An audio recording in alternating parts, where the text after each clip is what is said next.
Bayangkan apa rasanya jika semua usaha yang telah dilakukan tidak membuahkan reaksi orang sesuai ekspektasi. Sangat mungkin muncul kekecewaan ketika tak dihargai. Namun, atasi hal ini dengan belajar memegang kendali dan nilai diri di luar penilaian orang lain. Merasa tidak dianggap ini bisa jadi menyakitkan karena datangnya dari reaksi orang-orang terdekat atau familiar. Ada rasa dikhianati. Cara pertama untuk lepas dari pikiran negatif ini adalah dengan menghapus pikiran bahwa selama ini belum melakukan hal yang tepat. Cara agar tetap semangat ketika tak dihargai. Merasa tidak dihargai adalah hal yang sangat manusiawi, namun jangan sampai patah semangat.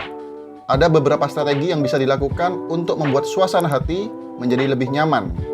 Yang pertama, hargai diri sendiri. Orang pertama yang bisa menghargai diri Anda adalah diri sendiri.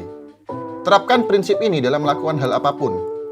Beri apresiasi atas apa yang dilakukan dan jangan ukur keberhasilan dari bagaimana reaksi orang lain. Terlebih pada dasarnya, cara orang mengekspresikan rasa terima kasih mereka berbeda-beda. Ada yang bisa mengungkapkannya secara meluap-luap. Di sisi lain, ada juga yang tidak mengucapkan apapun. Namun, hal semacam ini tidak akan lagi menjadi masalah ketika apresiasi datang dari diri sendiri. Yang kedua, tetap percaya diri. Sangat berkaitan dengan strategi pertama, pupuk rasa percaya diri sebaik mungkin. Jangan sampai ketika tak dihargai justru membuat Anda merasa kecil. Bahkan tidak menutup kemungkinan perasaan ini menimbulkan rasa ingin menutup diri dari orang sekitar. Sikap menutup diri justru salah dan menyedihkan. Sebaliknya, tetaplah percaya diri dan anggap diri sendiri adalah sosok yang penting. Apapun reaksi orang terhadap yang Anda lakukan, sebaiknya tidak menjadi penentu bagaimana semangat Anda melakukan berbagai hal. Yang ketiga, ubah pola pikir. Saat merasa tidak dihargai, pasti akan muncul banyak sekali pikiran negatif. Bukan tidak mungkin, pikiran ini akan menjadi kian liar seiring layaknya bola salju yang menggelinding.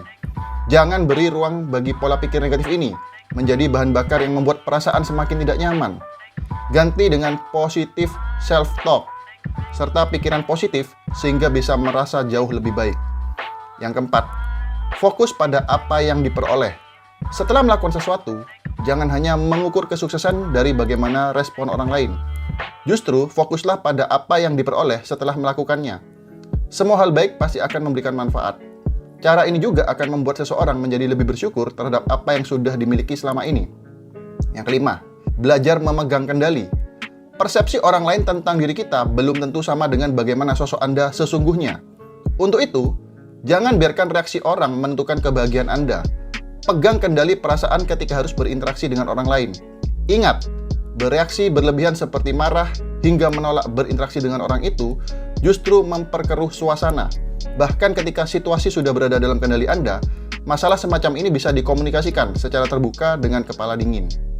Yang keenam, pahami bahwa setiap orang berbeda. Dalam setiap hubungan, individu yang ada di dalamnya tentu berbeda-beda, termasuk cara mereka berterima kasih atau menunjukkan apresiasi. Pahami dinamika ini agar Anda tidak mudah merasa down saat merasa tak dihargai. Tak perlu terlalu lama terpaku dengan bagaimana reaksi orang lain karena justru akan menghabiskan tenaga. Lain halnya apabila reaksi ini datang dari pasangan yang berinteraksi setiap harinya. Tak ada salahnya mengkomunikasikan apa harapan Anda. Beri ruang untuk mendengarkan apa alasan mereka bersikap demikian. Bisa jadi belum pernah terpikirkan oleh Anda sebelumnya. Yang ketujuh, hargai orang lain. Berbuat baik akan membuat perasaan jauh lebih bahagia, termasuk dengan menghargai orang lain, apapun bentuknya. Tersenyum atau berterima kasih kepada petugas penjaga lift, sedikit menundukkan badan saat melewati petugas penyapu jalan, dan hal-hal sederhana lainnya akan membentuk kepuasan dan rasa nyaman di hati. Tidak menutup kemungkinan, bersikap baik dengan memberikan apresiasi akan berdampak besar pada hari seseorang. Jadi ketika merasa tak dihargai, jangan menutup diri dan berubah menjadi sosok yang pahit memandang kehidupan. Sebaliknya, jadilah sosok yang baik dan menghargai orang lain terlepas dari status sosial mereka. Salam hebat, luar biasa.